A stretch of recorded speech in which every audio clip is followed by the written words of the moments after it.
자, 이게 이제 여러분들 이 문제가 흔히 이창용 총재도 얘기한 그러니까 우리가 양극화를 더 심화시킬 겁니다. 심화시킬 뿐만 아니라 금융시장이 우리가 1990년대 이후에는요. 개 꼬리가 그러니까는 예? 꼬리가 그러니까 몸통을 흔든다는 말이니까 우리가 봐듯이 예? 미국에서 80년부터 나왔죠. 그러니까 금융시장이 실물시장을 흔든다고요. 근데 지금 앞에서 얘기했듯이 내년도에 우리가 최대 리스크가 지금 인공지능 기반의 생태계가 디지털 생태계가 지금 그러니까 구축되어지는 초기 단계라 이거예요. 초기 단계가 그러니까 이렇게 지금 하는 상태이기 때문에 그 상태 속에서 정부 관계자 영상 봤으면 좋겠다는데요. 여러분들이 퍼다가 거다 아세요 좀 제발 좀 저기 그 사람들 보라고 한다고 보겠어요. 예. 그다음에 우리가 지금 두 번째로 간 게 뭐냐면 일자리 대란 리스크입니다. 일자리 대란 리스크예요. 대한민국 지금 심각합니다. 초양극화야 대한민국은요. 이재명 대통령이 우리 사회에 여러 문제가 있지만 가장 근본적인 문제가 양극화다. 이거 맞는 얘기야. 맞는 얘기야. 이거 봐보세요. 이거 왜 그러냐면은 이거 성장률 봐보세요. 파란색이 하늘색이 우리나라 성장률이야. 그리고 빨간색이 일본, 그린 색깔이 미국이야. 예? 미국보다도 그러니까 더 약하다. 일본이야 워낙 그러니까 잃어버린 30년으로 감사해서 찌그러들었지만은 예? 우리나라가 미국한테 역전당했다 그랬잖아요. 2020년에 예? 일본 쫓아가면서요. 자, 우리가 일자리를 상징적으로 보여주는 것이 우리가 흔히 말해서 20, 30대 지금 30대로 넘어가고 있는데 올해 11월 달 기준으로 해가지고요. 지난 20년 동안 아무것도 안 하고 쉬는 인구가 70만이 넘었다는 거 여러분 기사 보셨을 거야. 이게 팬데믹 때보다 더 심해. 문제는요. 팬데믹 때보다. 예? 자, 청년층 확대도 마찬가지고요. 20대 비중은 이게 비중으로 봐도 그래. 비중. 절대 규모뿐만 아니라 이거 심각한 겁니다. 예? 심각한 거야 이거. 한 번 쉬면요. 평생 소득이 줄어듭니다. 평생 소득이. 잃어버린 세대가 돼. 잃어버린 세대가. 예? 자, 왜 그러냐? 일자리가 사라져요. 40대조차도 2017년 문재인 정권 때부터요. 40대 일자리가 64만 개가 줄어들었습니다. 12월달 기준으로요. 2017년 이후에 64만 개가.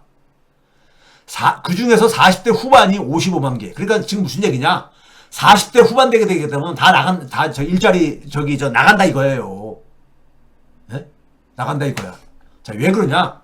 여러분 일자리가 지난 1년 사이에 이재명 정부가 출범한 게 6월 달이잖아요. 6월 달부터 11월 달 사이에 예? 월 평균으로 보게 되면요. 전체 일자리는 증가했는데 21만 개 정도 증가했는데 65세 이상이 36만 개가 증가한 거야. 나머지 60세 미만은 한 15만 개가 줄어든 거고요. 30대만 여전히 조금씩 증가하고 있고 나머지는 다 감소하고 있습니다. 일자리 지금 심각해요. 그걸 나타내주는 상징적인 게 뭐냐면 특히 이 구인 배율이요. 구인 배율은 뭐냐면 기업이 그러니까 사람을 찾는 인원수 대비 그 다음에 자기가 취업하겠다는 사람들 이 배율인데 지금 뭐냐면 0.28 1월 달에 0.28이라는 얘기 뭡니까요? 100명을 그러니까는 100명이 일자리를 찾으면은 28개 뿐이 그러니까는 일자리를 제공하겠다는 사람은 28개 뿐이 없다는 얘기야. 예? 자, 2월 달 0.4 이것도 그러니까 2월 달은 2009년 글로벌 금융위기 때를 보다 두 번째로 가지만 3월 달 역대 최저. 4월 달은 4월 달은 조금 이렇게 회복됐었죠. 2020년 팬데믹 때보다도요. 근데 5월 달부터 봐보세요. 5월 달부터 역대 최저입니다. 5월달 0.37로 역대 최저죠? 6월달 0.39로 역대 최저죠? 7월달 0.4로 역대 최저죠? 8월달 0.44로 역대 최저죠? 9월달 0.44로 역대 최저고 10월달 0.41로 역대 최저고요. 11월달 0.43으로 역대 최저고요. 예? 이재명 정부 들어와서도 일자리 상황이 지금 이런 상황이에요. 예? 이게 왜 그런지 아세요? 우리 지금 수출은 엄청 잘 되고 있거든요. 수출이. 올해 보게 되면은 여러분들 수출이 엄청 잘 되고 있는데 반도체 자동차는 조금이고요. 반도체를 빼고 내면 나머지 봐보세요. 오른쪽이 2011년입니다. 빨간색 수치가 2011년하고 비교했을 때 수출액이 얼마나 변화했냐는 거야. 선박은 잘 된다 그러죠. 선박 수출 잘 된다 그러지. 2011년에 비해 가지고요. 예? 2011년에 비해 가지고 232억 달러가 줄어든 겁니다. 여기 지금 소개하는 게 선박, 석유화, 일반기계, 철강 이런 것들이 이게 되게 일자리를 만드는 산업들이야. 반도체는 일자리 창출 능력이 별로 없어요. 섬유, 디스플레이, 가전 이런 것들이 자동차 부품 이런 것들이 다 일자리 제조업의 핵심들이잖아 이게 다. 예?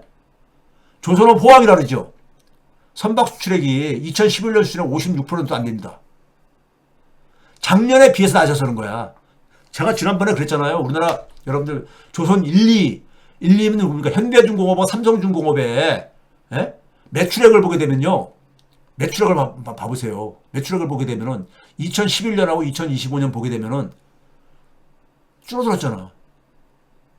줄어들었죠? 예? 2011년 이 잘 나가는 기업들조차 영업이익은요 더 줄어들었어. 예? 더 줄어들었어요. 왜 그렇다 했었어요? 우리 로얄티로 한 5% 뺏긴다 했잖아. 매출이. 예? 늘어나지. 고부가 같이 LNG 수출의 영업이익률이 빨간색은 현대중공업이고요.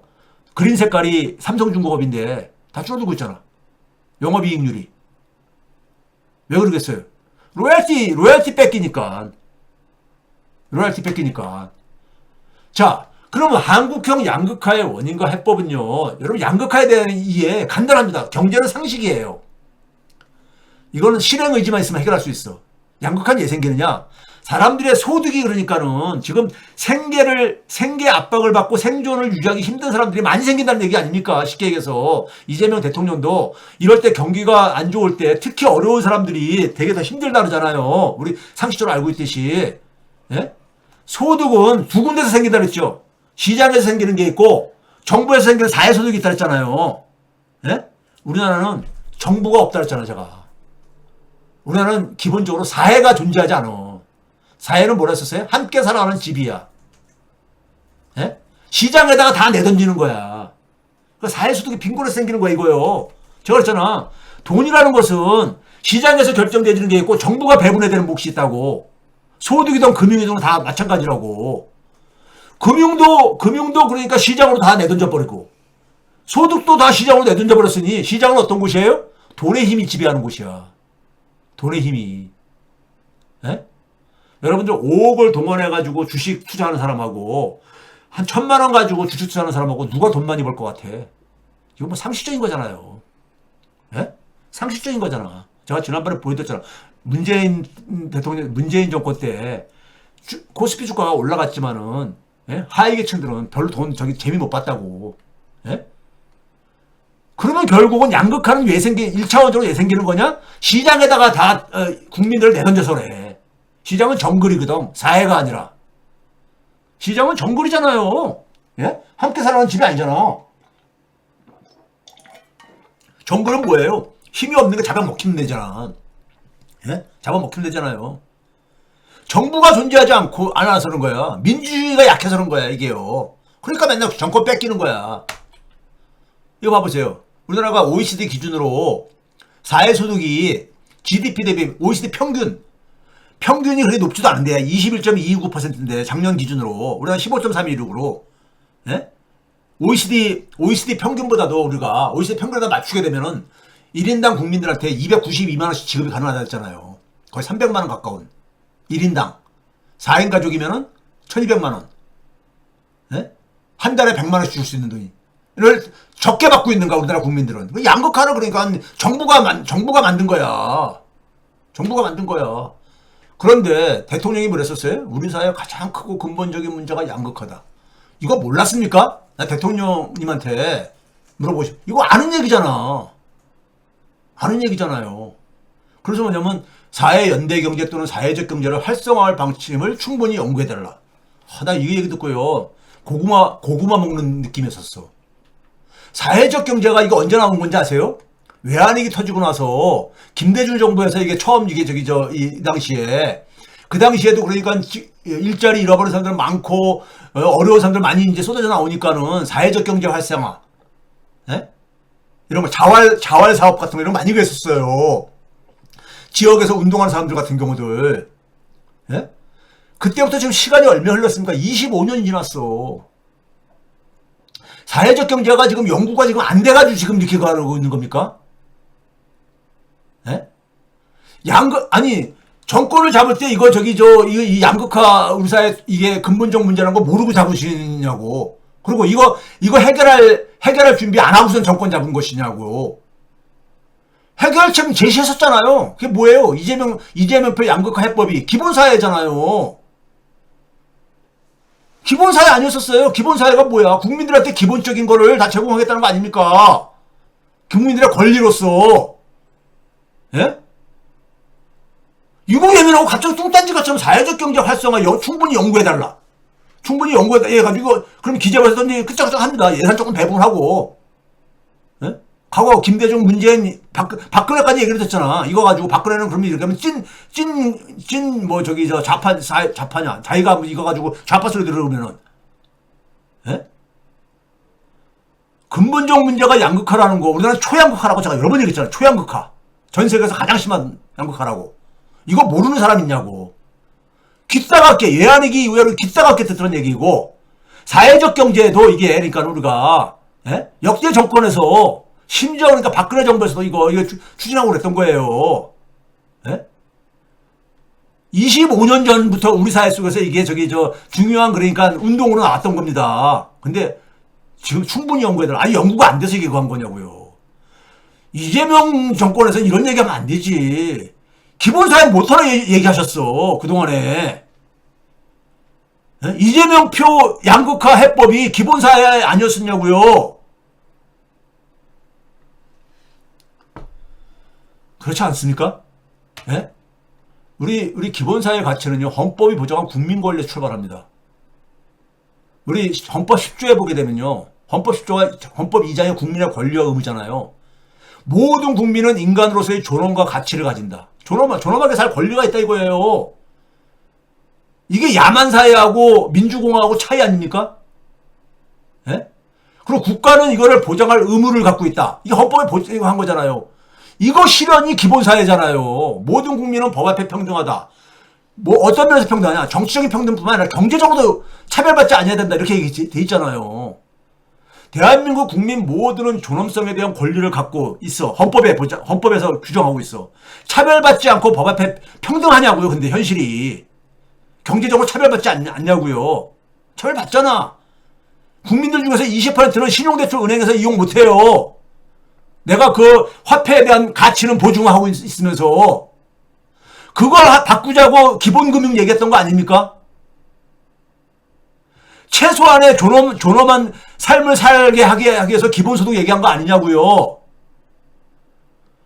억강부약의 대동세상은 이게 천국을 만들자는 거 아니잖아요. 국민 누구나 존엄할 권리를 보장해주고 차별받지 않고 살 권리를 보장하는 나라가 억강부약의 대동세상 아닙니까? 근데 지금 우리 사회는 어떤 사회예요? 억약부강이지. 약자는 억압하고, 갈수록 더 억압하고, 강자 친화적인, 강자한테 유리한, 이런 거 아닙니까? 예?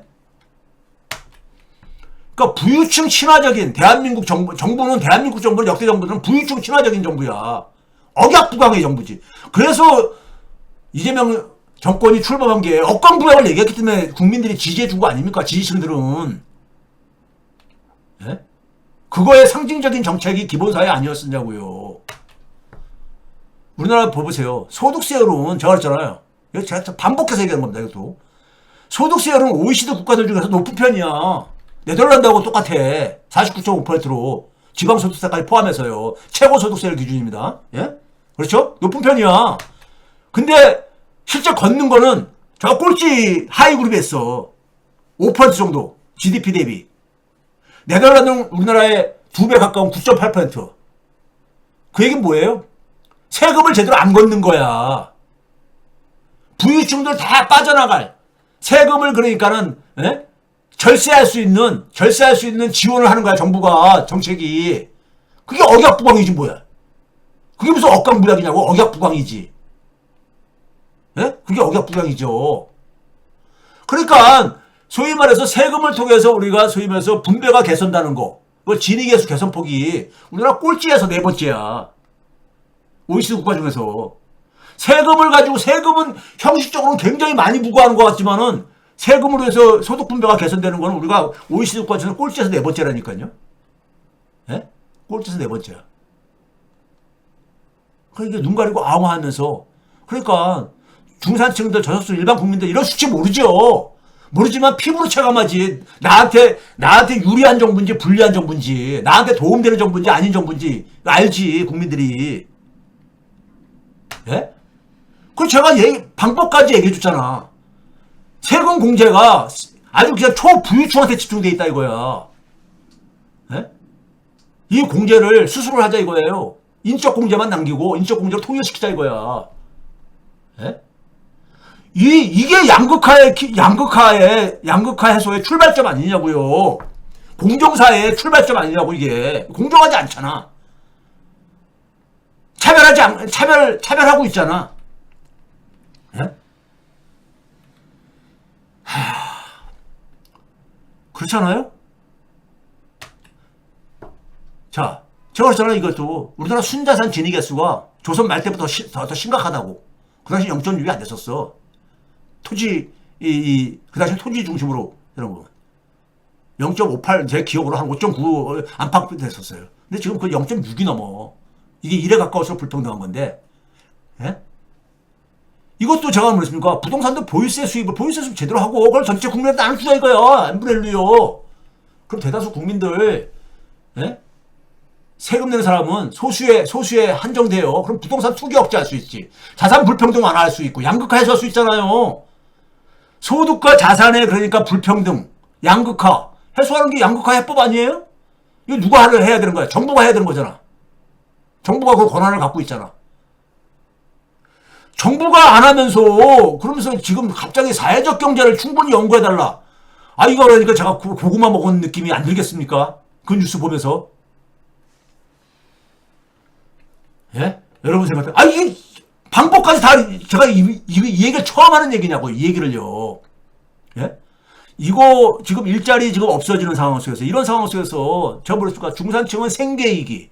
그 다음에 뭐냐면 저소득층은 생존의 위기. 생계 압박과 생존 위기를 지금 겪고 있다고. 예? 우리나라 보유세 실효세율이 참 밑바닥이잖아요. 예? 이거 조세 저항 걱정하는데 나눠주자 했잖아요 제가. 나눠주자고 걷어가지고. 예? 제가 그랬잖아요. 이거 기본소득형 국토보유세 이게 21대 대통령 선거 때도 이거 얘기했던 거 아닙니까? 예? 자. 이거 해결 안 하면 양극화가 제가 가장 근본 문제라 했죠. 여기다가 여러분들 환율 문제 터져보세요. 환율 문제 터져보시라고. 환율 문제 터지게 되면요. 여러분들 외환위기 때 그런 거 있잖아요. 예?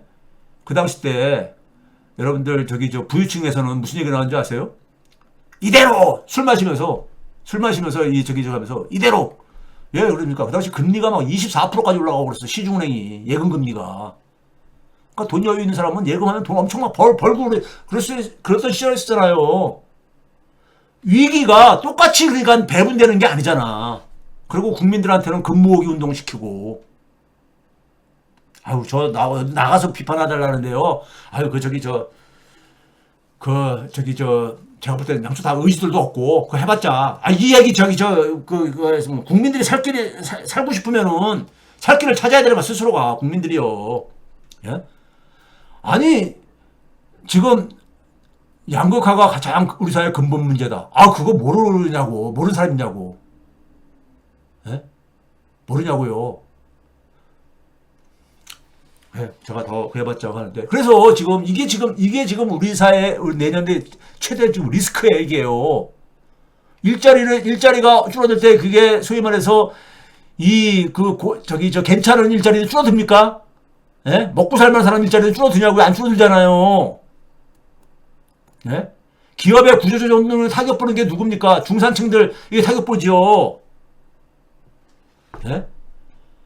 금융 내부에 그러니까는 부패한 카르텔 얘기하지 마시고 금융의 공공성을 그러니까는 다 아시는 얘기잖아요. 제가 전화해서 실행 의지의 문제다. 실행 의지 문제. 이거 하려고 정권 잡은 거 아니냐고요. 그래서 억강부야 대동세상 얘기한 거 아니냐고요. 그래서 기본사회 얘기한 거 아니냐고요. 국민들은 그 지지층들은 그거 기대한 거 아닙니까?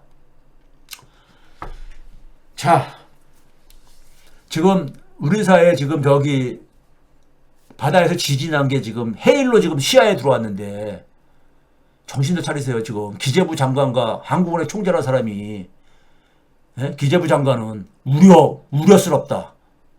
참 진짜 강 건너 불구경하게 됩니까?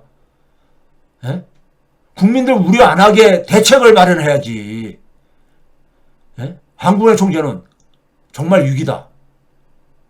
참 진짜.